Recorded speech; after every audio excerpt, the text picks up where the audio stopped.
നമസ്കാരം. മലയാളി വാർത്ത ഇൻസൈഡിലേക്ക് സ്വാഗതം. മുൻ മന്ത്രി കെ ശൈലജയെ കാഫിർ എന്ന് വിശേഷിപ്പിക്കാൻ നിർദ്ദേശം നൽകിയത് മുൻ മുഖ്യമന്ത്രി പിണറായി വിജയനും CPM സംസ്ഥാന സെക്രട്ടറി MV ഗോവിന്ദനുമാണെന്ന് സംശയിച്ച് കണ്ണൂരിലെ CPMലെ ശൈലജ ടീച്ചർ പക്ഷക്കാരായ നേതാക്കൾ. DYFI നേതാവ് ജിതിൻ ഭാസ്കറാണ് അറസ്റ്റിലായത്. കഴിഞ്ഞ ലോക്സഭാ തെരഞ്ഞെടുപ്പ് കാലത്തെ പിടിച്ചുകുലുക്കിയതായിരുന്നു വടകര ലോക്സഭാ മണ്ഡലത്തിലെ കാഫിർ സ്ക്രീൻഷോട്ട് വിവാദം. ഷാഫി പറമ്പിലും കെ ശൈലജയും ഏറ്റുമുട്ടിയ മത്സരത്തിൽ വമ്പൻ മാർജിനിലേക്ക് ഷാഫിയുടെ വിജയം എത്തിക്കുന്നതിലും കാഫിർ സ്ക്രീൻഷോട്ട് കേസ് വഴിവെക്കുകയും ചെയ്തിരുന്നു. ഷാഫി 5 നേരം നിസ്കരിക്കുന്ന ദീനിയായ ചെറുപ്പക്കാരനാണ്, മറ്റേതോ കാഫിറായ സ്ത്രീ സ്ഥാനാർത്ഥി. ആർക്കാണ് നമ്മൾ വോട്ട് ചെയ്യേണ്ടത്? നമ്മളിൽ പെട്ടവനല്ലേ, ചിന്തിച്ചു വോട്ട് ചെയ്യൂ എന്നായിരുന്നു സ്ക്രീൻഷോട്ടിൽ എഴുതിയിരുന്നത്. ഇത് വലിയ രാഷ്ട്രീയ ചർച്ചകളിലേക്കും വിവാദങ്ങളിലേക്കുമാണ് പിന്നീട് പോയത്. CPM മുൻ MLA കെ ലതികയടക്കമുള്ളവർ പോസ്റ്റ് പങ്കുവച്ചിരുന്നു. വർഗീയ ധ്രുവീകരണം ഉണ്ടാക്കി വോട്ട് പിടിക്കാൻ UDF ശ്രമിക്കുന്നുവെന്നും മുസ്ലിം ലീഗ് പ്രവർത്തകരായ മുഹമ്മദ് കാസിമാണ് ഇതിന് പിന്നിലെന്നായിരുന്നു CPMന്റെ ആരോപണം. സ്ക്രീൻഷോട്ട് ഇടത് സൈബറിടങ്ങളിലെല്ലാം ഷെയർ ചെയ്യപ്പെടുകയും ചെയ്തു. കേസിൽ മുഹമ്മദ് കാസിമിനെതിരെ കേസെടുത്തെങ്കിലും അദ്ദേഹത്തിന്റെ പങ്ക് തെളിയിക്കാനായില്ലെന്ന് ഹൈക്കോടതി കണ്ടെത്തി. ഇതോടെ CPM പ്രതിരോധത്തിലായി. ഇതിനിടെ പോലീസ് അന്വേഷണത്തിന്റെ പുരോഗതി അറിയിക്കണമെന്നാവശ്യപ്പെട്ട് മുഹമ്മദ് കാസിം ഹൈക്കോടതിയെ സമീപിച്ചതോടെ ആരോപണം ഉന്നയിക്കുകയും വിവാദം സൃഷ്ടിക്കുകയും ചെയ്ത CPMന് തന്നെ ഇത് തിരിച്ചടിയായി. അന്വേഷണം DYFI നേതാവും അധ്യാപകനുമായിരുന്ന റിബേഷ് രാമകൃഷ്ണൻ അടക്കമുള്ളവരിലേക്ക് എത്തിയതോടെ അന്വേഷണം നിലയ്ക്കുന്ന നിലയിലേക്കും എത്തി. പോസ്റ്റിന്റെ ഉറവിടം കണ്ടെത്താനായില്ലെന്ന് പറഞ്ഞായിരുന്നു പോലീസ് കേസ് അവസാനിപ്പിക്കാൻ ഒരുങ്ങിയത്. ഇതിനിടെയാണ് സർക്കാർ മാറുന്നതും പുനരന്വേഷണത്തിന് SITയെ നിയോഗിക്കുന്നതും. SIT അന്വേഷണം ഏറ്റെടുത്തതോടെ റിബേഷ് രാമകൃഷ്ണൻ അടക്കമുള്ളവരെ ചോദ്യം ചെയ്തു. ഇതിന് പിന്നാലെ DYFI പ്രവർത്തകരെ രാഷ്ട്രീയമായി വേട്ടയാടുന്നുവെന്ന് ആരോപിച്ച് DYFI ജില്ലാ കമ്മിറ്റിയും രംഗത്തെത്തി. ഏത് അന്വേഷണത്തോടും സഹകരിക്കുമെന്നും എന്നാൽ DYFIയെ പ്രതിക്കൂട്ടിലാക്കുന്ന നിലപാടിനെ ചെറുക്കുമെന്നും നേതാക്കൾ പറഞ്ഞിരുന്നു. ഇതിനിടെയാണ് DYFI നേതാവ് ജിതിൻ ഭാസ്കറിന്റെ അറസ്റ്റ് നടന്നിരിക്കുന്നത്. നാളെ ജിതിനെ പാർട്ടി തള്ളിപ്പറയും. എന്നാൽ ജിതിന് പിന്നിൽ CPMലെ സംസ്ഥാന നേതാക്കളാണെന്ന് കെ ശൈലജ ടീച്ചറിനെ സ്നേഹിക്കുന്നവർ വിശ്വസിക്കുന്നു. സ്ക്രീൻഷോട്ട് പ്രചരിപ്പിച്ചതുമായി ബന്ധപ്പെട്ട് പ്രധാന പങ്ക് വഹിച്ചു എന്ന് കരുതുന്നയാളെയാണ് അറസ്റ്റ് ചെയ്തിരിക്കുന്നത് എന്നാണ് Kozhikode rural SP T Farash പറഞ്ഞത്. അതിന്റെ ഉറവിടത്തിലേക്കുള്ള അന്വേഷണത്തിൽ അറസ്റ്റ് നിർണായകമാണെന്നും അദ്ദേഹം പറഞ്ഞു. കാഫിർ സ്ക്രീൻഷോട്ട് കേസിൽ നിർണായക തെളിവ് കിട്ടിയെന്ന് സൂചനയുണ്ട്. കാഫിർ സ്ക്രീൻഷോട്ട് നിർമ്മിച്ചയാളെ കുറിച്ച് അന്വേഷണ സംഘത്തിന് വിവരം ലഭിച്ചതായാണ് സൂചന. വടകര സ്ക്വാഡ് വാട്സപ്പ് ഗ്രൂപ്പിലെ അഡ്മിന്മാരെ ചോദ്യം ചെയ്തതിൽ നിന്നാണ് നിർണായക വിവരങ്ങൾ കിട്ടിയത്. CPMന്റെ പിണറായി പക്ഷക്കാരായ നേതാക്കളുടെ നിർദ്ദേശപ്രകാരമാണ് സ്ക്രീൻഷോട്ട് ഉണ്ടാക്കിയതെന്നും ആരോപണമുണ്ട്. ശൈലജയെ വടകരയിൽ നിർത്തി തോൽപ്പിക്കുകയായിരുന്നു പിണറായിയുടെ ലക്ഷ്യം. കേരളത്തിന്റെ മുഖ്യമന്ത്രിയാവാൻ കെ ശൈലജ മോഹിച്ചതാണ് പിണറായിക്കുണ്ടായ കലിപ്പിന് കാരണം. കടത്തുനാട് സഖാക്കൾ എന്ന വാട്സപ്പ് ഗ്രൂപ്പിലും ബൗപ്പറ സഖാക്കൾ എന്ന Facebook പേജിലും ആദ്യഘട്ടത്തിൽ തന്നെ സ്ക്രീൻഷോട്ട് പ്രചരിച്ചതായി വിവരം ലഭിച്ചിട്ടുണ്ട്. വ്യാജ സ്ക്രീൻഷോട്ട് നിർമ്മാണം സംബന്ധിച്ച് കൂടുതൽ തെളിവ് ശേഖരിക്കാനുള്ള നീക്കത്തിലാണ് SIT ഉള്ളതെന്നാണ് റിപ്പോർട്ടുകൾ. കേസിൽ ചോദ്യം ചെയ്യാനായി കൂടുതൽ പേർക്ക് SIT നോട്ടീസ് നൽകിയിട്ടുണ്ട്. വടകര ക്രൈംബ്രാഞ്ച് ഓഫീസിൽ DYSP മനോഹരന്റെ നേതൃത്വത്തിലാണ് ചോദ്യം ചെയ്യൽ നടക്കുന്നത്. നേരത്തെ റിബേഷ് രാമകൃഷ്ണൻ റെഡ് എൻകൗണ്ടർ എന്ന ഗ്രൂപ്പിലാണ് ഈ സ്ക്രീൻഷോട്ട് ആദ്യം പോസ്റ്റ് ചെയ്തതെന്നായിരുന്നു മുൻ അന്വേഷണ സംഘത്തിന്റെ കണ്ടെത്തൽ. എന്നാൽ നിലവിലെ പ്രത്യേക അന്വേഷണ സംഘം റിബേഷ് ഉൾപ്പെടെയുള്ളവരെ വീണ്ടും ചോദ്യം ചെയ്തപ്പോഴാണ് ഇവർക്കെല്ലാം വടകര സ്ക്വാഡ് എന്ന ഗ്രൂപ്പിൽ നിന്നാണ് ഈ സന്ദേശം ലഭിച്ചതെന്ന് വ്യക്തമായത്. ഈ ഗ്രൂപ്പിൽ സന്ദേശം പോസ്റ്റ് ചെയ്ത ജിതിൻ ഭാസ്കറിനെ കഴിഞ്ഞ ദിവസം പോലീസ് ചോദ്യം ചെയ്തിരുന്നു. ലോക്സഭാ തെരഞ്ഞെടുപ്പിന് തൊട്ടു മുമ്പ് വടകര മണ്ഡലത്തിൽ പ്രചരിച്ച വ്യാജ കാഫിർ സ്ക്രീൻഷോട്ട് സംബന്ധിച്ച കേസിൽ പോലീസിന്റെ അന്വേഷണ റിപ്പോർട്ട് വിരൽ ചൂണ്ടുന്നതും CPMന് നേരെയാണ്. ഇക്കാര്യത്തിൽ പാർട്ടി നേതൃത്വത്തിന്റെ മുഴുവൻ വാദങ്ങളും പൊളിച്ചെടുക്കുന്ന വസ്തുതകളാണ് പോലീസ് കോടതിയിൽ സമർപ്പിച്ച റിപ്പോർട്ടിലുള്ളത്. LDF സ്ഥാനാർത്ഥി കെ ശൈലജയ്ക്കെതിരെ UDF പ്രചരിപ്പിച്ചതെന്ന് ചൂണ്ടിക്കാട്ടി CPM ആണ് ആദ്യം കാഫിർ സ്ക്രീൻഷോട്ട് വലിയ ചർച്ചയാക്കിയത്. കാഫിർ സ്ക്രീൻഷോട്ട് അമ്പാടിമുക്ക് സഖാക്കൾ എന്ന Facebook പേജിലാണ് പൊതുജനം കാണുന്ന തരത്തിൽ ആദ്യം വന്നത്. പേജിന്റെ അഡ്മിൻ മനീഷ് മനോഹരന്റെ ഫോണിൽ വോട്ടെടുപ്പിന്റെ തലേ ദിവസം ഉച്ചയ്ക്ക് 2:34 റെഡ് ബറ്റാലിയൻ എന്ന വാട്സപ്പ് ഗ്രൂപ്പിൽ നിന്ന് പോസ്റ്റ് വന്നു.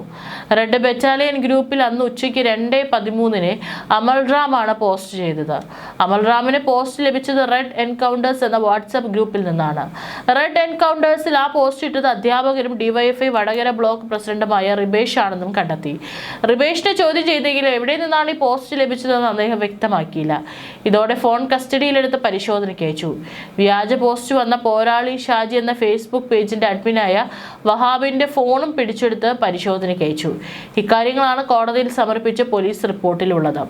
CPM-നായി സൈബർ രംഗത്ത് പ്രവർത്തിക്കുന്നവരാണ് പോസ്റ്റ് പ്രചരിപ്പിച്ചതെന്നാണ് പോലീസ് തന്നെ വ്യക്തമാക്കുന്നത്. പോസ്റ്റിന്റെ ഉറവിടം തേടിയുള്ള അന്വേഷണം ഡിവൈഎഫ്ഐ നേതാവിൽ എത്തി നിൽക്കുന്നതും പരസ്യമായതോടെ പാർട്ടി നേതൃത്വം കടുത്ത പ്രതിരോധത്തിലാണ്.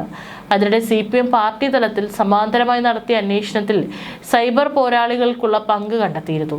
തുടർന്നാണ് CPM കണ്ണൂർ ജില്ലാ സെക്രട്ടറി MV ജയരാജൻ പോരാളി ഷാജി അടക്കമുള്ള ഫേസ്ബുക്ക് പേജുകളെ നേരത്തെ തന്നെ തള്ളിപ്പറഞ്ഞ് രംഗത്ത് വന്നത്. പോരാളി ഷാജിയിൽ ഇപ്പോൾ ഇടതുവിരുദ്ധതയാണ് കൂടുതലെന്നായിരുന്നു ജൂൺ 13 അദ്ദേഹം വാർത്താ സമ്മേളനത്തിൽ നടത്തി വിശദീകരിച്ചത്. ഇതും CPM നേതാക്കളുടെ അറിവോടെയുള്ള കള്ളക്കളിയായിരുന്നു.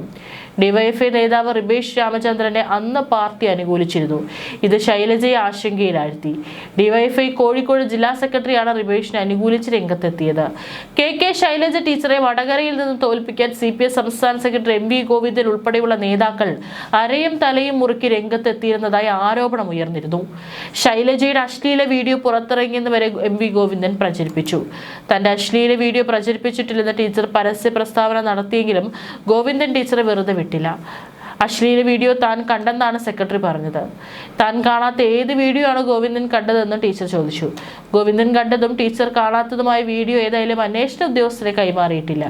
KK ശൈലജയുടെ അശ്ലീല വീഡിയോ ഉണ്ടാക്കുകയും പ്രചരിപ്പിക്കുകയും ചെയ്തിട്ടുണ്ടെന്ന് CPM സംസ്ഥാന സെക്രട്ടറി MV ഗോവിന്ദൻ പറഞ്ഞു. മോർഫ് ചെയ്ത ചിത്രങ്ങൾ വ്യാപകമായി പ്രചരിപ്പിക്കപ്പെട്ടിട്ടുണ്ട്.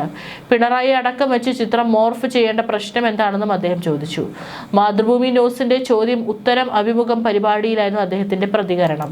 അതേസമയം തനിക്കെതിരായി വീഡിയോ അല്ല പോസ്റ്ററുകളാണ് പ്രചരിപ്പിക്കപ്പെട്ടതെന്നായിരുന്നു KK ശൈലജയുടെ വിശദീകരണം.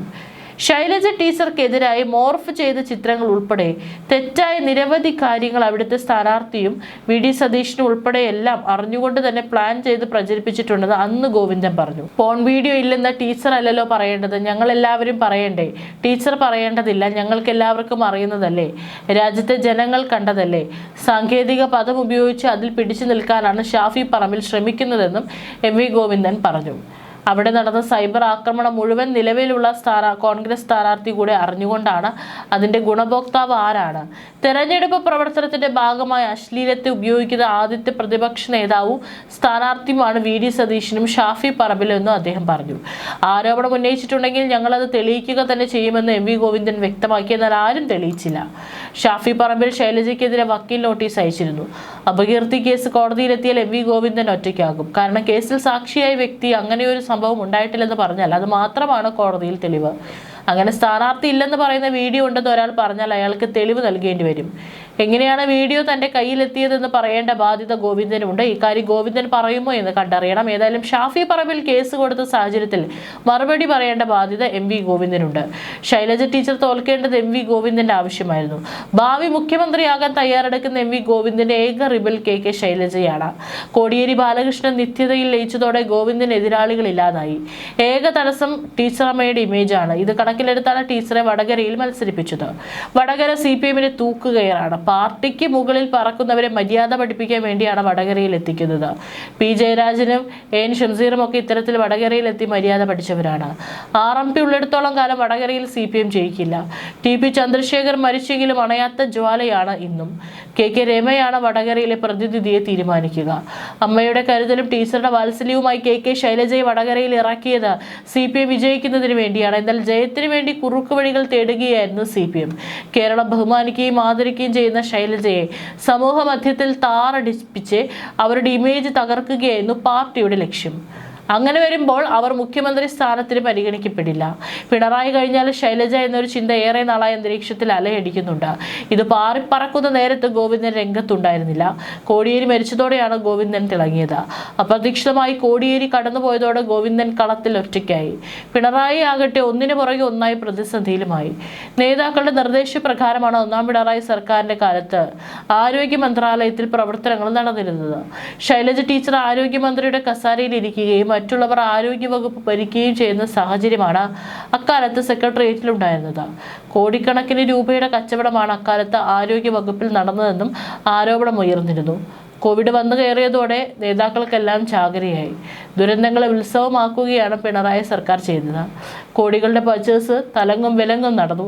എല്ലാറ്റിൻ്റെയും ലക്ഷ്യം ഒന്നും തന്നെയായിരുന്നു, തുട്ട് മണി. തൻ്റെ കയ്യിൽ നിന്ന് ചുക്കാൻ മാറുമെന്ന് മനസ്സിലായപ്പോഴാണ് കോവിഡ് പത്രസമ്മേളനങ്ങളിൽ മുഖ്യമന്ത്രി പങ്കെടുക്കാൻ തുടങ്ങിയത്. പിന്നീട് കെ ശൈലജയെ അഴിമതിക്കാരിയാക്കാൻ ബോധപൂർവമായി ശ്രമം നടന്നു. ഇതിന്റെ ഫലമാണ് ഇപ്പോൾ ടീച്ചറമ്മ അനുഭവിച്ചുകൊണ്ടിരിക്കുന്നത്. ഭാവി മുഖ്യമന്ത്രി എന്ന് വരെ വിശേഷിക്കപ്പെട്ടതോടെ ടീച്ചറമ്മയിൽ പിണറായിയുടെ നോട്ടം മുടക്കി. തുടർന്ന് ടീച്ചറമ്മയെ ആരോരുമല്ലാതെ നിയമസഭയിൽ ഇരിക്കുന്നു. ഏറ്റവും ഒടുവിൽ വന്നു ചേർന്ന അന്തർദേശീയ പുരസ്കാരത്തെ വരെ മുഖ്യമന്ത്രി തട്ടിത്തെറിപ്പിച്ചു.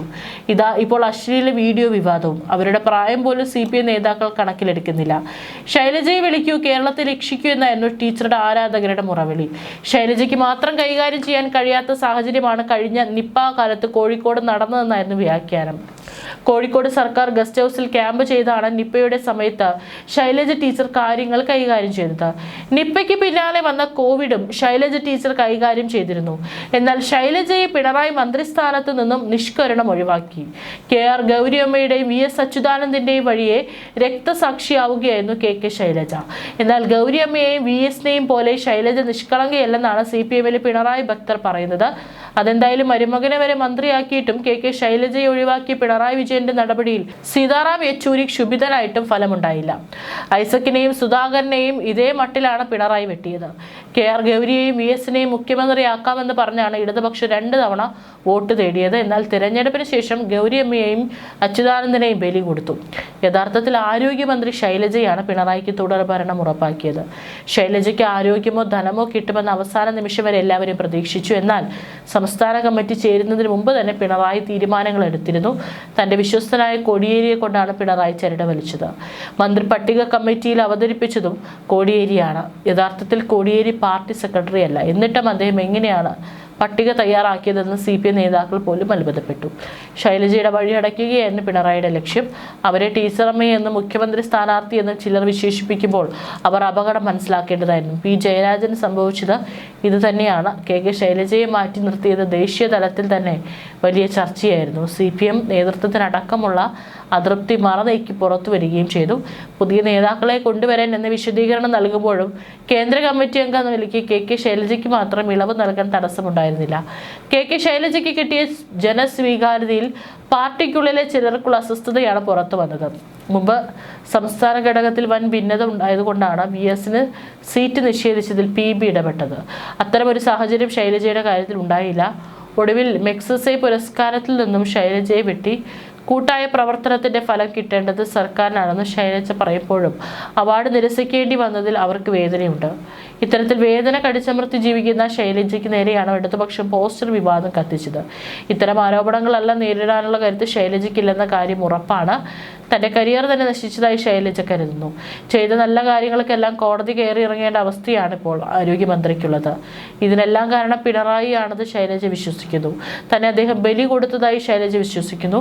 തനിക്ക് മുന്നിൽ വഴികൾ അടയുകയാണെന്ന് അവർക്കറിയാം. ഇതിൽ തോറ്റാൽ അടുത്ത തെരഞ്ഞെടുപ്പിൽ ചിലപ്പോൾ സീറ്റ് തന്നെ കിട്ടിയെന്ന് വരില്ല. വടകരയിൽ തനിക്ക് നീട്ടിയത് വിഷം പുരട്ടി മിഠായിയാണെന്ന് ശൈലജയ്ക്ക് അറിയാം. തനിക്കെതിരെ ഹീനമായ നീക്കം നടത്തിയത് പാർട്ടി പ്രവർത്തകരാണെന്ന് മനസ്സിലാക്കിയിട്ടും അവരെ പിന്തിരിപ്പിക്കാൻ പാർട്ടി തയ്യാറാകാത്തതിലും KK ശൈലജയ്ക്ക് ദുഃഖമുണ്ട്.